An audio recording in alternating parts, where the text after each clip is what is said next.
Welcome friends to the new camera .com channel. और ये है आस्क द न्यू कैमरा का एपिसोड। यहाँ पर मैं ऑफकोर्स इन्फॉर्मेशन ज़्यादा और थोड़ा ग्राफिक्स कम रखने की कोशिश करता हूँ टू प्रोसेस इट क्विकली।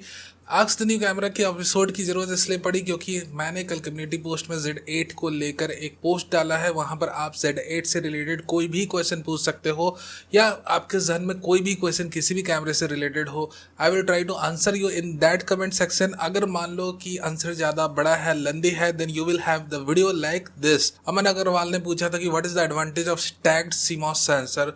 तो देखो, एडवांटेज बहुत ही क्लियर है। और क्या एडवांटेज, इसके पहले मैं बात कर लें, क्योंकि जो क्वेश्चन है वो डायरेक्ट एडवांटेज या बेनिफिट को लेकर है। बेनिफिट यह है कि आपके जो भी सेंसर रहते हैं आज की डेट में, FSI या BSI, conventional FSI CMOS sensor या एडवांस BSI CMOS सेंसर, आपकी जो इमेज डेटा कैप्चर करती है, जो भी इन्वायरमेंट में आप पिक लेते हो, जो कन्वेंशनल, जो स्टैग्ड नहीं है, मैं उनकी बातें कर रहा हूँ, वो इमेज कैप्चर करने के बाद अपनी जो भी आपने इमेज ग्रैब करी आपके सेंसर ने, वो इमेज प्रोसेसर तक उस डेटा को पहुंचाती है वो सेंसर। अब जब तक एक बार वो डेटा की लाइन जो वो कि आपकी इमेज सेंसर, आपकी इमेज प्रोसेसर कैमरे के सर्किट बोर्ड में सेटअप रहती, बैठी रहती। सो व्हाट हैपेंस कि यहाँ पर आपने अपनी इमेज को कैप्चर करा। Once the data goes to the image processor and the line is clear, तब आपकी जो सेंसर है वो अदर इमेज को कैप्चर करती है। क्लियरेंस मिलने के बाद फिर से वो नेक्स्ट अपनी डेटा सेट को भेजती है। इससे क्या होता है कि रीड आउट स्पीड जो रहती है वो देर होने लगती है। सो इसको फास्टन अप करने के लिए इन्होंने, कैमरा मेकर्स ने क्या करा टू रिजॉल्व दिस इश्यू कि भैया अपने अगर ब्रस्ट स्पीड को बढ़ाना है तो आपने क्या करना होगा कि आपकी जो सेंसर है उसके अंदर ही एक और सेकेंड लेयर ऐड करना होगा। वो सेकेंड लेयर में दो चीजें होंगी, एक तो होगी मेमोरी और दूसरी चीज होगी सिग्नल प्रोसेसिंग यूनिट। आप कोई भी अर्थमेटिकल लॉजिकल यूनिट का नाम ले लो आप। तो सिग्नल प्रोसेसिंग यूनिट और मेमोरी क्या कर रही कि आपके सेंसर ने जो भी इमेज कैप्चर करा, जो भी डेटा ग्रैब करा फ्रॉम इन्वायरमेंट, अपने अंदर प्रिजर्व करके इन अ फ्रैक्शन ऑफ सेकेंड्स रख ले रही है।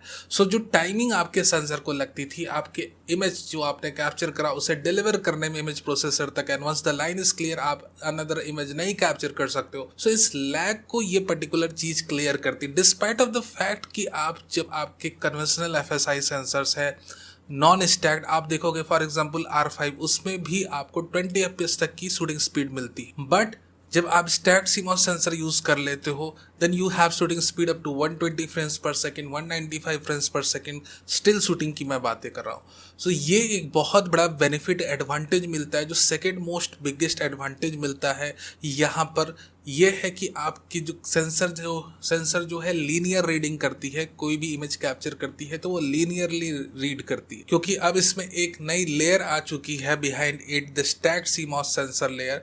तो इसकी जो लीनियर रीड आउट स्पीड है वो भी काफी फास्ट हो जाती है और ये विजिबल भी है ड्यूरिंग टेस्ट। आप देख सकते हो कि फॉर एग्जांपल R5 जो without stacked CMOS sensor technology पे बेस्ड एक कैमरा है, उसकी स्टिल शूटिंग की रीड आउट स्पीड है लगभग 16.7 मिलीसेकेंड। और वहीं Z8 और Z9 जैसे सेंसर्स की जो रीड आउट स्पीड है समवेयर अराउंड 3.4 टू 3.7 मिलीसेकेंड की है। तो यहाँ पर जो दूसरी सबसे बड़ी एडवांटेज हमें दिखती है apart from increasing the burst speed is the sensor read out speed. इसकी जो डायरेक्ट एडवांटेज हमें कहाँ दिखती है रीड आउट स्पीड इंक्रीज हो जाने की, कि रोलिंग शटर इफेक्ट हमें बहुत ही मिनिमल नेग्लिजिबल दिखता है। So these are the two major advantage या benefit associated with the stacked CMOS sensor. एक तो भैया आपकी जो ब्रस्ट स्पीड है वो काफी इंक्रीज कर जाती है, दूसरा आपको रोलिंग शटर इफेक्ट कम हो जाता है क्योंकि जो सेंसर की अपनी रीड आउट स्पीड है वो अच्छी हो जाती है। और जो सबसे बड़ा तीसरा एडवांटेज जिसके बारे में अब हम डिस्कस कर ले वो है इसकी AF कैलकुलेशन।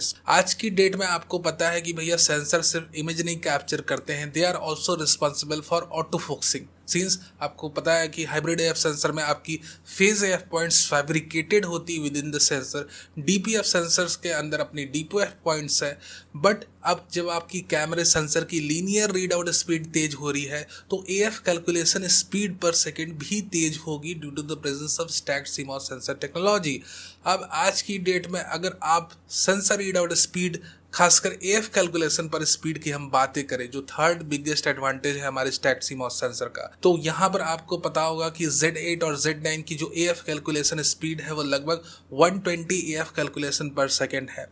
और वहीं अपना कैनन का R3 जिसमें भी एक स्टैक्ड CMOS सेंसर लगी है, but the AF calculation speed is somehow limited to 60 AF calculation per second. Despite of the fact यहाँ पर 60 AF calculation एक सेंसर कर रहा है, आपका जो कैमरा है R3 लगभग 190 frames per second shooting allow करता है अपने यूजर्स को. So it clearly means कि जब आप 190 frames शूट कर रहे हो तो हर एक सिंगल फ्रेम में AF रिफ्रेश नहीं हो रहा है, क्योंकि जो आपके कैमरे की जो AF कैलकुलेशन स्पीड है वो है 60 फ्रेम्स पर सेकेंड. R3 की मैं बात कर रहा हूँ.